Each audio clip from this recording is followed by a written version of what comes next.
Good morning, students. Today we will see about uh, cardiac rehabilitation phase 1. Okay, there are basically phase 1 to phase 4. So, as a PT, what should we do with this sick people or uh, pathologically comorbid patient? Because as we know that already the patient who are coming for this cardiac rehabilitation have number of diseases together, including cardiac causes. So first of all, we have to see about the different objectives of cardiac rehabilitation.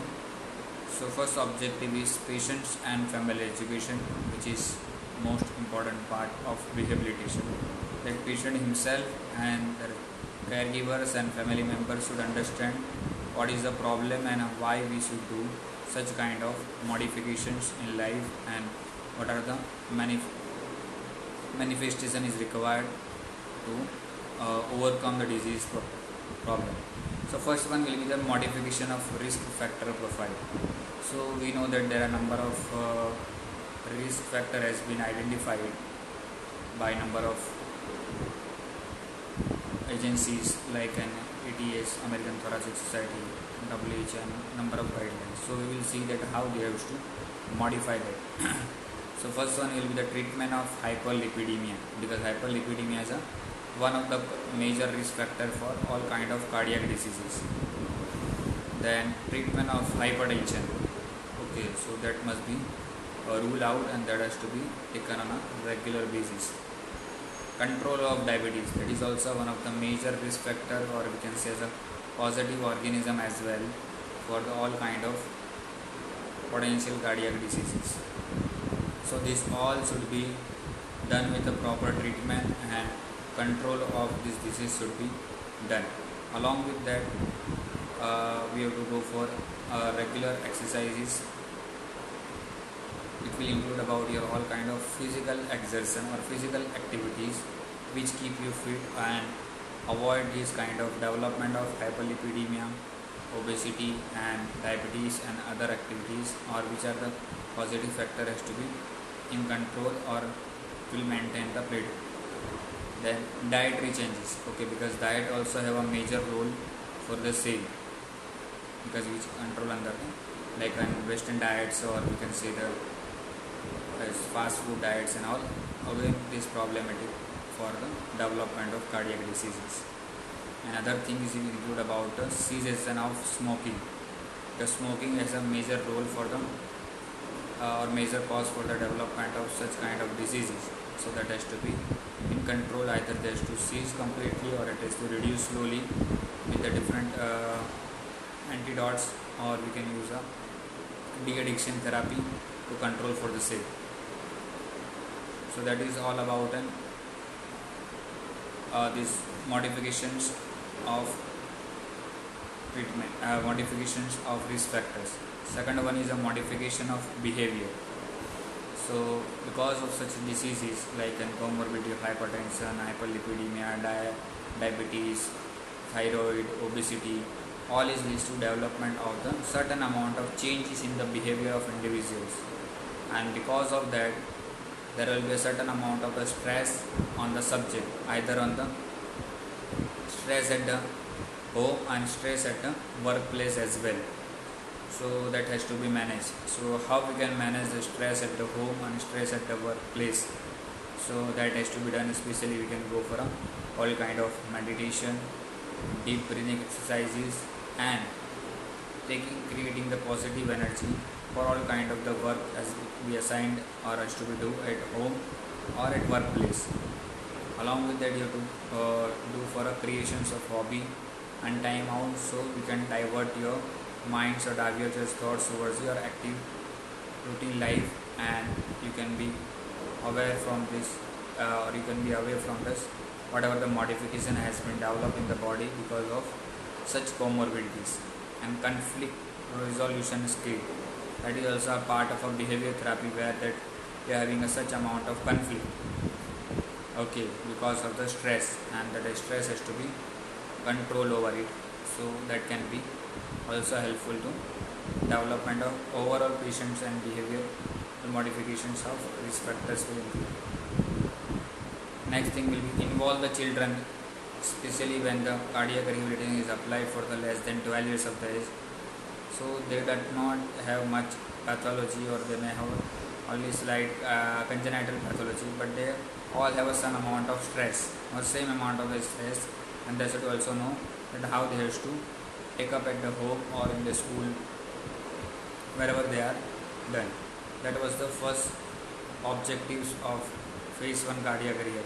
Second one is the prevent deleterious effect of bed rest, because we have a normal tradition that because of the any diseases, what we have done, we just take the bed rest, or we do isolation from the society, and because of that we are producing a certain amount of side effects, a certain amount of deleterious effects. So to avoid the deleterious effect, we have to mobilize the patient as soon as possible to prevent the muscular atrophy either in the lower limb, upper limb, because as the research says, the quadriceps muscle is getting atrophied just enough 42 hours to 72 hours of immobility.